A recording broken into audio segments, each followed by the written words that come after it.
right? The factors of 12 are 1, 2, 3, 4, 6, and 12, right? Plus or minus 1, plus or minus 2, plus or minus 3, plus or minus 4, plus or minus 6, plus or minus 12. Right? That's the last number. The factors of 10 are 1, 2, 5, and 10. Plus or minus 1, plus or minus 2, plus or minus 5, plus or minus 10. So now when we do all the possible combinations of what's in the numerator and what's in the denominator, that's 6 things in the numerator and 4 things in the denominator. That's 24 different combinations. And they're all plus or minus. So how many rational zeros are we going to check? 48? I mean, there's no way. When I was a kid, we did. I mean, we're just filling up paper with the synthetic division, until you found something that worked.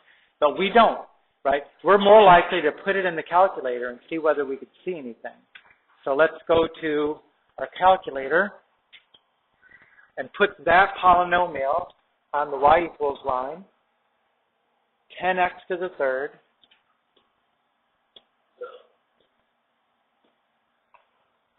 minus 15x squared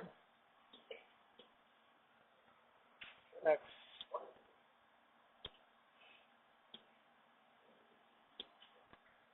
minus 16x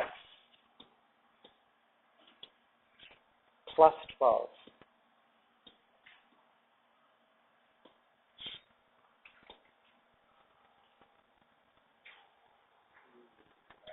And I'm zoomed in, but we only could have 3 zeros, and I see the 3 zeros in my zoomed in window, so I might as well just stick with it, So, in my table of values, the only one that shows up is the 2, but the others, remember by what we did yesterday or last class with the intermediate value theorem.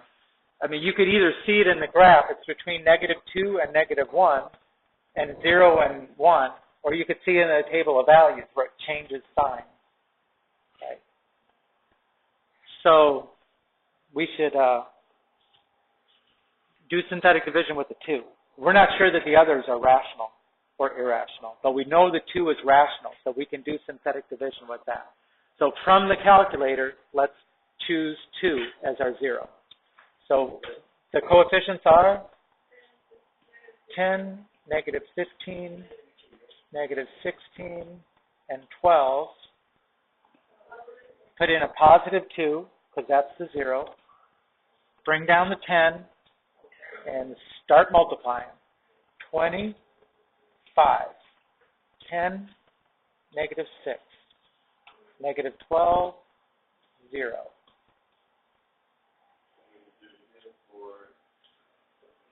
No, we're not going to do it again. What we're going to say is this is 10x squared plus 5x minus 6. So the last, at that point you're going to say, well, if I had to solve that, I would first check if it's factorable. 10 times -6 is -60. Can we think of factors of -60 that add up to 5? And if you go through 1, 60, 2, 30, 3, 20, 4, 15, 6, 10, and we know that the bigger one is positive, so it's negative. Do any of those add up to 5? No, it's not factorable. So you have to use quadratic formula to find the last 2, right? And again, you would use the A is 10, the B is 5, and the C is -6. You would end up getting a decimal answer. What other option do you have to solve at that point? Okay, x equals -5 plus or minus the square root of -5 squared minus 4 times 10 times -6 divided by 2 times 10. That's quadratic formula, right? Remember, you already learned it. You already mastered it.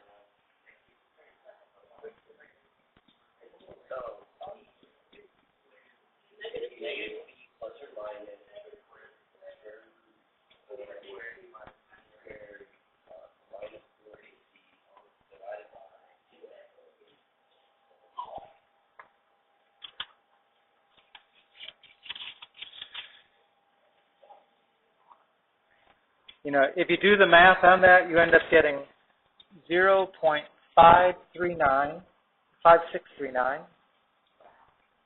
and negative 1.0639. But again, what's another way you could have found those last two? If all we're going to do is report it as a decimal anyways, what could you have done? Calculator, right? Calculator. Go to the, let's see, right there. But we know the negative 2. We need to find these two right there, right?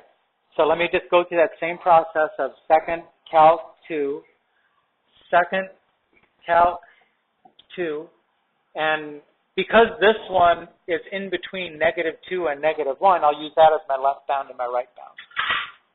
Negative 2, enter, right bound, negative 1, enter, and say guess. And it's negative 1.0639. Is that? Yeah, that's the same thing. Okay, then you could do the same thing for this one. What two numbers is it between? Because the 0 and 1. So let's use that as our left bound, right bound. Second calc 2, left bound of 0, right bound of 1. Guess. 0.5639. Right? But they're not rational numbers. They're irrational.